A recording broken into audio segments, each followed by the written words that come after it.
Замзагүл, байың ұйықтап жатқанда тірелсек та, түсінбедім, тірелскен несі? Тірелсек та деген несі? Жын ұрған ба? Тірелскен деген не ол? Замзагүл, анау не ғой жаңағы, енді бас тірелсек та, бас тірек та, бас тіреп. Бірін-біріндегі бас тіреп. Замзагүл, тірелсек бас.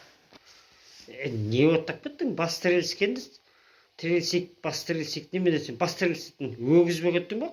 Қошқар болып кеттің ба? Бас тірелсетін. Жынды бол ма? Жоқ, сен түсінбедің. Анау не ғой? Байың мас болып ұйықтап отыр ғой енді ол. Менімен бірлесті, бірақ арақ көтере алмай деген байың ше ұйықтап қалды. Енді қошқар мен қой құсап дегендей, немесе өгіз бен сиыр сияқты дегендей тірелсек та дегенім ғой енді саған, Замзагүл. Қошқар мен қой құсап деген несі мына? Жынды ма мынау? Өгіз бен сиыр құсап деп немене? Арақ шебер немене? Мал болып кеткесіңдер ма немене? Малға айналып кеткесіңдер ма?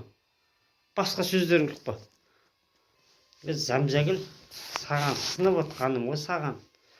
Сынып отқаным ғой енді қыз бен жігіт дегендей де енді саған бүйтіп ғашық болдым, бір көріп, жүрегімді жаралап, көз алдымнан бейнелерің кетпей жатыр да.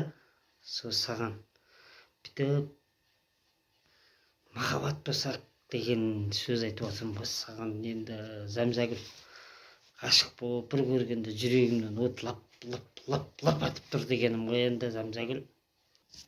Шарамига, қазір анау лаулап тұрған жүрегіңдегі отты бар ма? Бір шелек су әкеп шашып жіберіп сөндірмей тұрғанымда мына жерден көзің жоғалды. Тай, жүгір.